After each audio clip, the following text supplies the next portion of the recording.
Cuando nosotros recibimos la imagen de test, imaginemos que esa imagen de test sea esta, una otra persona que no pertenece a la base de datos, que sea representado como XT. Nosotros podemos reconstruir eso mediante el siguiente esquema. Tenemos el espacio de imagen, el espacio de textura. Buscamos su representación en el espacio generado por el análisis de componentes principales. Realizamos una proyección de ese valor en ese mismo espacio, o sea, intentamos representar ese valor que está aquí como una combinación lineal de los otros ejes. Y como tenemos los otros dos espacios, o sea, tenemos este espacio y este otro, nosotros podemos fácilmente hacer una transformación inversa para poder reconstruir la fase 3D, el rostro 3D de esta persona. Bien, el sistema de reconstrucción así está dividido en tres partes, siendo que esas dos primeras, la de formación del conjunto de datos y la de entrenamiento, son offline, y la única que va a ser considerada online es la reconstrucción de rostros en 3D.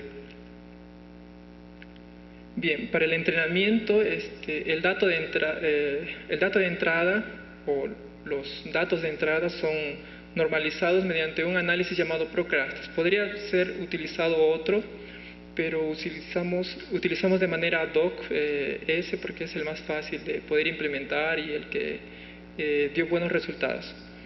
Entonces, en otras palabras, ese análisis ProCrasters permite llevar todas las imágenes de todas las personas a un sistema de coordenadas común, eliminando así esas singularidades.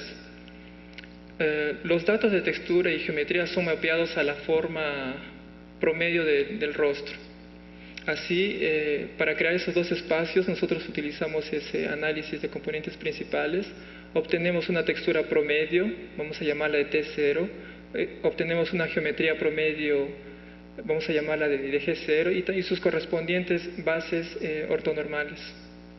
Vamos a llamarla de ET, correspondiente a textura, y EG, correspondiente a geometría. En la reconstrucción, que es la fase online del sistema, la entrada para el sistema es una imagen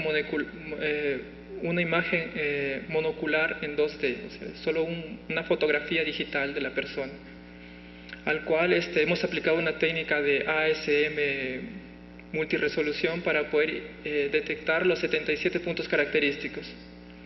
Esos landmarks faciales son alineados a la forma promedio de rostro que nosotros hemos obtenido en el entrenamiento.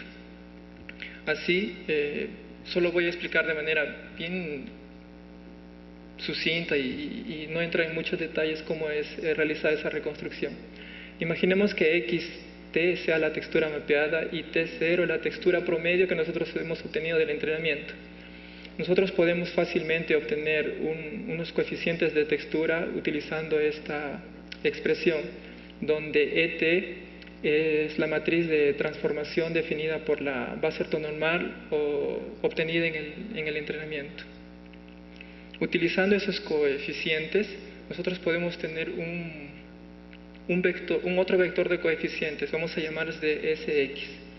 Ese vector SX representa la decomposición de la matriz de entrada en términos de expresiones faciales diferentes. Por ejemplo, podríamos decir que XT está A% feliz, B% triste, C% neutral y así en adelante. Los coeficientes de geometría de nuestro elemento de entrada entonces son calculados usando los coeficientes de geometría considerados o obtenidos en el entrenamiento. Así, la reconstrucción final de la fase del rostro en 3D sería dada por esa expresión. Una vez obtenida esa reconstrucción en 3D, hemos aplicado un filtro laplaciano para poder eliminar ciertas partes rugosas existentes a veces en los rostros. Luego, como tenemos ya la textura normalizada, hemos mapeado la textura sobre esa geometría obtenida.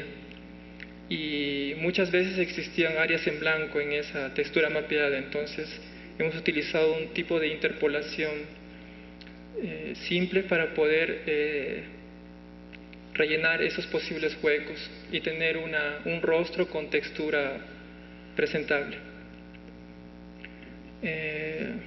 Ese sería nuestro pipeline o el flujograma de los procesos existentes. Lo más importante es esta parte de aquí, en que el usuario coloca una fotografía y se obtiene la reconstrucción en 3D. La parte anterior es la de entrenamiento, en que se utilizan la base de datos de fotografía, la geometría, la textura y los puntos característicos faciales. A seguir les voy a mostrar dos resultados, dos experimentos. El primero es usando una base de datos pequeña de 7 expresiones de una sola persona. Esa es la base de datos considerada, o sea, son fotos correspondientes a una persona y cada fotografía corresponde a una expresión. En la primera fila vemos la fotografía, en la segunda la geometría obtenida por el escáner, y aquí tenemos la geometría donde la textura fue mapeada. Este es un resultado obtenido. Aquí hemos considerado para prueba un rostro con expresión un poco diferente a las 7 existentes. Entonces, este es el rostro, esta es la geometría obtenida y esta es la geometría donde la textura fue mapeada. Nosotros, para probar, también hemos escaneado a esta persona y hemos obtenido la geometría en 3 dimensiones. Las proporciones son mantenidas, pero no es realista esta reconstrucción. O sea, la expresión encontrada aquí corresponde a una expresión neutra que es verdadera, pero realmente no corresponde a la geometría propia de la persona.